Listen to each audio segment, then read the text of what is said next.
Morphy burst into the measured pace of European chess life. He dashed across the old world like a meteor, defeated all the top European masters, and, just as suddenly, gave up chess. Enchanted by Morphy's play, the chess community waited for their king to return. For 20 years. The tradition of matches between great players dates back to 1886, and the count of chess champions begins from that year.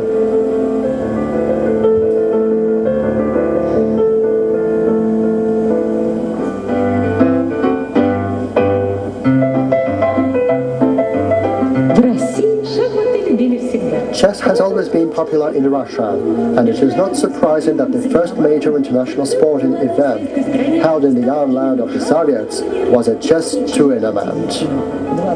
In 1925, outstanding grandmasters, including the legendary Capablanca and Lasker, came to Moscow, infecting its people with a veritable chess fever, as immortalized in the famous film by the brilliant Vsevolod Pudovkin. Looking at these grainy pictures, we not only feel the atmosphere of Moscow chess, but also see the legendary Capablanca playing himself.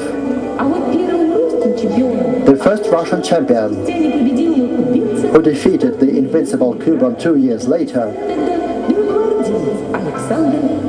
was Alexander Alekhine, a nobleman, an emigre, and a member of the White Guard. Alekhine played beautiful, dazzling, and memorable chess that entranced his fans. True, in 1935 he lost the title to Max Avey, but he regained it 2 years later, receiving a laurel wreath from his defeated rival. The fourth world champion died unconquered, so in 1948 a tournament was held among the world's top 5 players. The first 2 rounds were held in The Hague, and the last 3 in the Pillar Hall of Moscow's House of Unions. After 3 months of grueling struggle, Mikhail Botvinnik became the first Soviet sportsman to win the world title.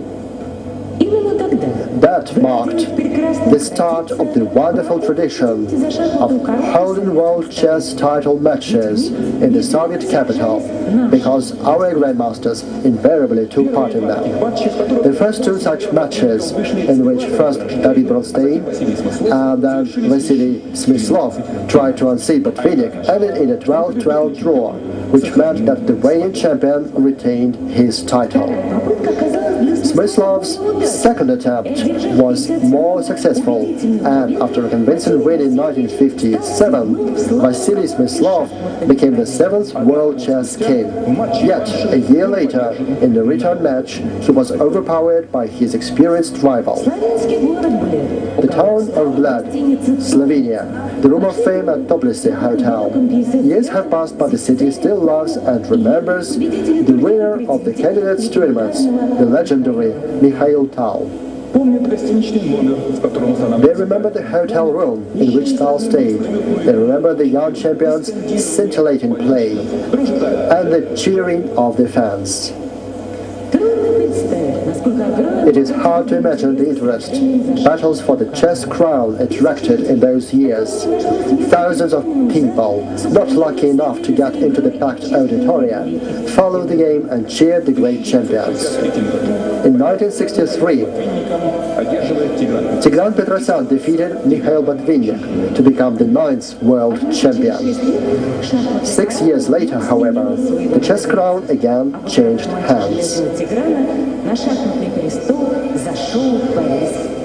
Boris Spassky defeated the Iron Tigran to become the reigning champion. 1972, Bobby Fischer's triumph caused an upsurge of interest in chess in America. All the chess sports available in New York stores were bought up within 2 weeks, and President Richard Nixon invited the new champion to dinner at the White Hall. Yet Bobby Fischer not only turned down the invitation, but, following Paul Morphy's example, gave up chess for good.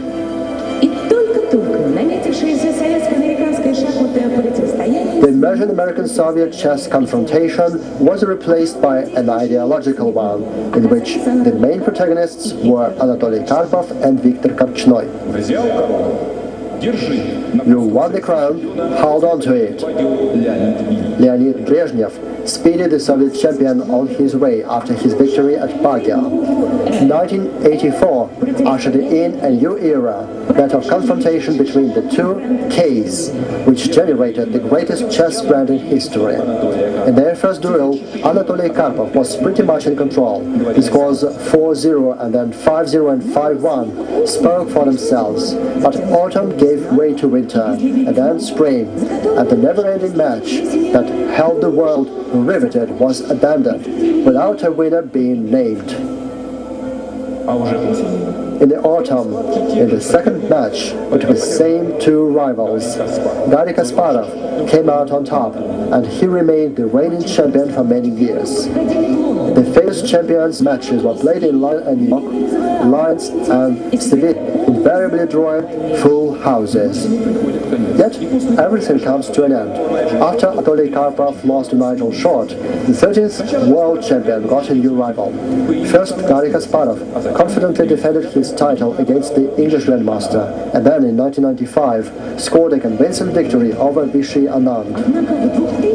In 2000, however, the 30th champion ran a great risk in deciding to cross swords with Vladimir Kramnik, who did not miss his chance.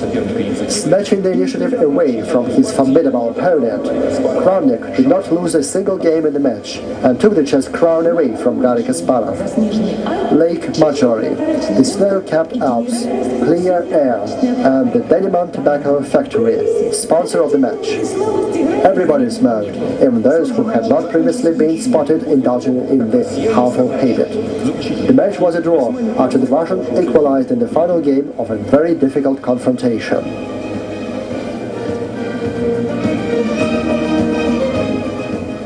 (2006) 2006. Elista, capital of Kalmykia.